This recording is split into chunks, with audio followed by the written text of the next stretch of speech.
जी अस्सलाम वालेकुम। अच्छा, अभी आज एफटीए के सोशल मीडिया पे फेसबुक पे कुछ उन्होंने लगाई थी लिस्ट कि ये अप्रूव टाउन्स हैं, ये अप्रूव नहीं है, समथिंग लाइक दिस। तो मुझे नीचे कुछ लोगों ने मुझे टैग भी किया हुआ था और वहाँ पे ये बात हो रही थी कि हमें इन्वेस्ट करना चाहिए जो अंडर प्रोसेस है या नहीं।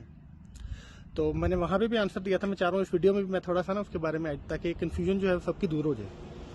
भाई, जब आपने एक टाउन शुरू किया है, डेवलपर ने एक टाउन स्टार्ट किया है और उसने वहाँ का कोई भी एनओसी किसी इदारे से लिया ही नहीं। ना वो इन्वायरमेंट वाले इदारे के पास किया, ना वो रेवेन्यू के पास किया, ना ही उसने वासा का एनओसी लिया, और ना ही इनिशियल फाइल के कागजात जिसमें पार्टनरशिप डीड और बाकी मामला आप शो करवाते हो, अगर उसने वो चीज़ें शो नहीं करवाई और टाउन स्टार्ट कर दिया, डेवलप करना स्टार्ट कर दिया या सेल करना स्टार्ट कर दिया, तो दोनों हिस्सों में, दोनों केसेस में एफटीए क्या करेगा, उसको इलीगल शो करेगा। आफ्टर दैट आ जाता है अनअप्रूव्ड। अब अनअप्रूव्ड क्या चीज़ होती है भाई? अनअप्रूव्ड ये चीज़ होती है कि आपने इनिशियल कुछ एनओसी ले लिए, एफटीए में आपने अपनी फाइल तैयार करनी शुरू कर दी, कुछ एनओसी आपको मिल गए, कुछ पाइपलाइन में आ गए। जब वो चीज़ें आप फाइल तक आते हो और एफटीए का मुसलसल डिस्कशन में होते हो कि उन्होंने फाइल आपसे किस लाइक यू में से आसान अल्फाज में आप ये कह लें कि फाइल उन्होंने किस फॉर्मेट में लेनी है, उन्होंने किस तरह फाइल में क्या चीज़ ऐड करनी है, क्या चीज़ लेफ्ट करनी है। अभी जब आपकी ये डिस्कशन आ जाती हैं और एनओसी आपके पास आ जाते हैं, एक दो पेंडिंग भी हो सकते हैं, तो उस केस में एफटीए आपको डायरेक्ट इलीगल नहीं कहेगा, बल्कि अनअप्रूव्ड का स्टेटस आपके साथ लगा देता है। आफ्टर दैट हमारे पास तीसरी स्टेज आती है अंडर प्रोसेस की। तो ये भी मुझे 2-3 लोगों ने टैग करके पूछा हुआ था कि सर ये अंडर प्रोसेस वाला क्या सीन है।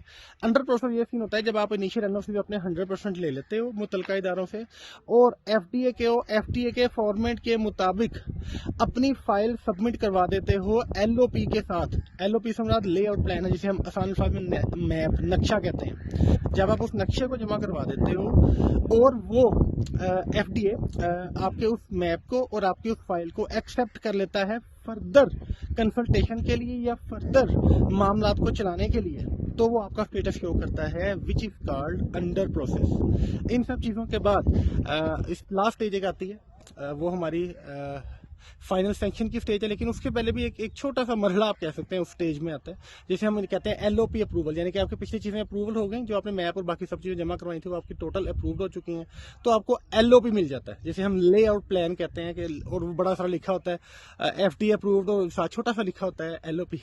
तो वो ये चीज़ होती है। इसके बाद आखिरी स्टेज जो है वो फाइनल सैंक्शन है। आपका फाइनल सैंक्शन से मुराद ये है कि आपकी टोटल अप्रूवल्स आ चुकी हैं, एफटीए ने आपका एलओपी फाइनल करने के बाद इस बात का मेक श्योर कर लिया है कि आपके टाउन में कोई भी चीज़ इलीगल नहीं है और आपने वक्फनामे जमा करवा दें। वक्फनामे से मुराद ये है कोई भी चीज़ जो पब्लिक के यूज़ के लिए होती है, लाइक पार्क, रोड्स, मस्जिद, ग्रेवयार्ड, जितनी भी चीज़ें पब्लिक के यूज़ में आने, जो प्राइवेट प्रॉपर्टी नहीं बननी, उसको वक्फनामे जमा करवा जाते हैं एफडीए के पास।